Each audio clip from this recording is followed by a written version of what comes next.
Next శిల్పము. అశోకుని కాలం నుంచి ఆంధ్రదేశంలో స్థానికమైన శిల్ప పద్ధతి పెంపొందినట్లు కనిపిస్తుంది. ఆంధ్ర శిల్పుల కౌశల్యం సాంచీస్తూప ద్వార తోరణాలలోనూ అమరావతి నాగార్జునకొండ శిల్పాలలోనూ పరాకాష్ఠకు చేరిందని పండితుల యొక్క అభిప్రాయం. ఈ బౌద్ధయుగ ఆంధ్ర శిల్పమునకు అమరావతి రీతి అని పేరు వచ్చింది. అమరావతి రీతి.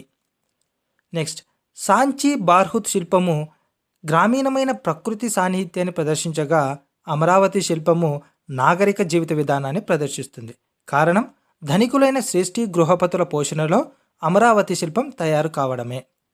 నెక్స్ట్ అమరావతి శిల్పంలో 2 దశలు కనిపిస్తాయి.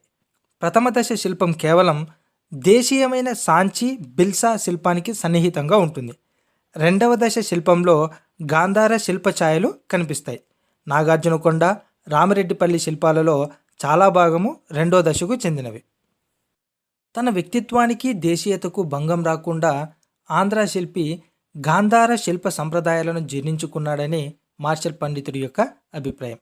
మనోగత భావాలైనటువంటి ప్రేమ, కోపం, వాత్సల్యం, గర్వం, దయ, విషాదం వంటివి చిత్రించడంలో అమరావతి శిల్పిది అగ్రతాంబూలమని చెప్పవచ్చు.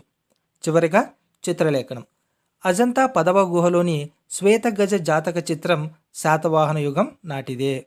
ఆనాటి ప్రజలు రామాయణ, భాగవతం వంటి పురాణ గాథలను ఇంటి గోడలపై చిత్రించుకునేవారని గాథా సప్తశతి తెలియజేస్తుంది.